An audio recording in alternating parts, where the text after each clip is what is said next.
EDD versus REDD.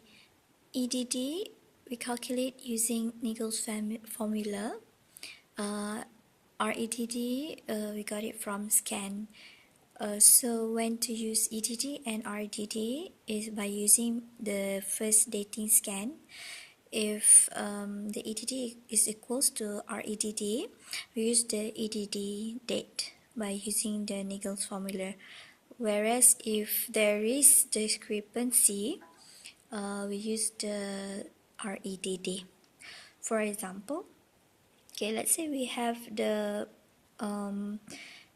EDD from the LNP, calculate by using Niggle's formula, plus 7 minus 3 plus 1. LNMP must be sure of date, documented if can, regular, no OCP or not breastfeeding. Okay, by using LNMP, for example here, 1st of April 2017, EDD would be 8th of January 2018. So if the first scan, the difference between the dating scan is only 2 days with the EDD, so we follow the EDD. However, if the REDD, the difference like so, the difference is 14 days, we follow the REDD. This date from the dating scan has discrepancy, so we follow the REDD, the scan date. So REDD, we measure the date. If less than 13 weeks, we use the CRL, not the gestational sac. If more than 13 weeks, use the biparietal parameter and head circumference. Okay, talking about the discrepancy, first trimester we allow less than 1 week. Second trimester we allow less than 2 weeks. Third trimester we allow less than 3 weeks.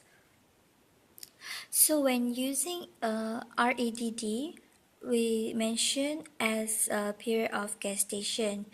When using LNP or EDD, we mention as period of amenorrhea. So, tips of counting the POA or POG. If the patient is in first or second trimester, we count from the LNP. Whereas, if the patient is in the third trimester, we count from the EDD.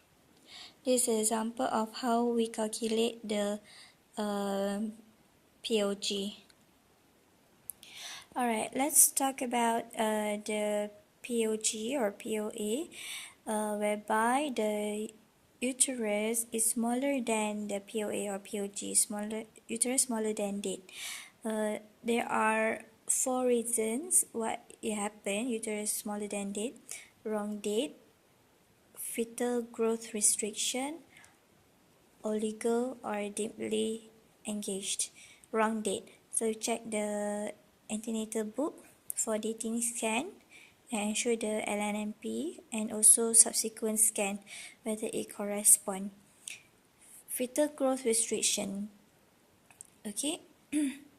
Fetal growth restriction, we can see from scan the abdominal circumference, estimated fetal weight, and we plot the growth chart. From there, we can determine whether the growth restriction is IUGR or SGA. If it is IUGR, the growth chart is above the 10 centile, but it's flat. Likewise, oligo. If it is SGA, the growth chart is below 10 centile, however, the likewise is adequate.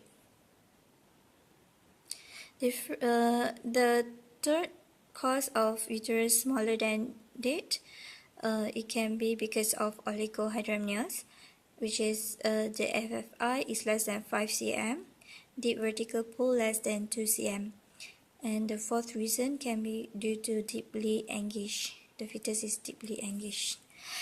If the uterus bigger than date, the larger than date, can be caused by 5 which are the multiple pregnancy, macrosomic baby, polyhydramnios, whereby the FI is more than 24, deep vertical pole more than 8, and growth chart more than 90 centile, can be caused by fibroid or obesity.